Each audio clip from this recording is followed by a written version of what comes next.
Friends, நம்ம வந்து சூப்பரான டெம்ப்டிங்கான இட்லி, தோசை, சாதம், சப்பாத்தின்னு எல்லாத்துக்கும் ஆப்டான தக்காளி குழம்பு பார்க்க போகிறோம். இதில் வந்து 2 டேபிள் ஸ்பூன் எண்ணெய், அதுக்கப்புறம் 1 ஸ்பூன் வந்து கசகசா, 4 முந்திரி பருப்பு, அப்புறம் கல்பாசி சிறிதளவு, அதுக்கப்புறம் வந்து சோம்பு 1 ஸ்பூன், பட்டை 1, 2 ஏலக்காய், அதுக்கப்புறம் சீரகம், குருமிளகு அதெல்லாம் ஒரு ஸ்பூன் சேர்த்துக்கோங்க. மல்லி 1 ஸ்பூன், அதுக்கப்புறம் வந்து 1 கிராம்பு, அதுக்கப்புறம் சின்ன வெங்காயம் 1 கைப்பிடி, இல்லைன்னா பெரிய வெங்காயம் 4, சின்ன வெங்காயம் 1 கைப்பிடி, இல்லைன்னா சின்ன வெங்காயம் 2 கைப்பிடி, பெரிய வெங்காயம் 2 அப்படி சேர்த்துக்கோங்க.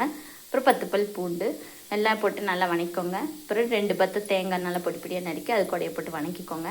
அப்புறம் பழுத்த தக்காளி 5லேருந்து 6 எடுத்துக்கோங்க. நல்லா 2 அரிஞ்சுக்கோங்க, இல்லை 4 அரிஞ்சு அப்படியே அது கூடயே போட்டு வணக்கிடுங்க. வணக்கினதுக்கப்புறம் 1 கொத்து கருவேப்பிலை ஆட் பண்ணிக்கோங்க.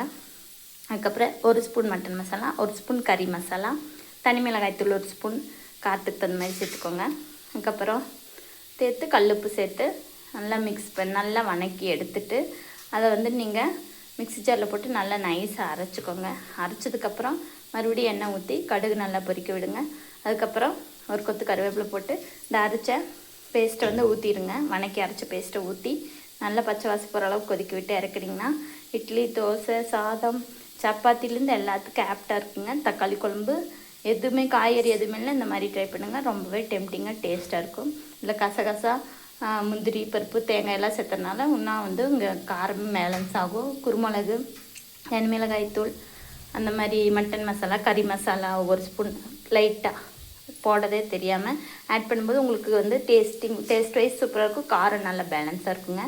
தேங்காய் பால் கூட அரைச்சி ஊற்றலாம். இந்த மாதிரி வணக்கி அரைச்சிங்கன்னா ஒரே வேலையை முடிஞ்சிடும்.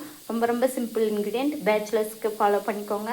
காய்கறி இல்லாதவங்க இந்த மாதிரி ட்ரை பண்ணலாம். சமைக்க தெரியாதுங்க என்னோட சேனலை மறக்காமல் லைக் அண்ட் சப்ஸ்கிரைப் பண்ணுங்கள். தேங்க்யூ.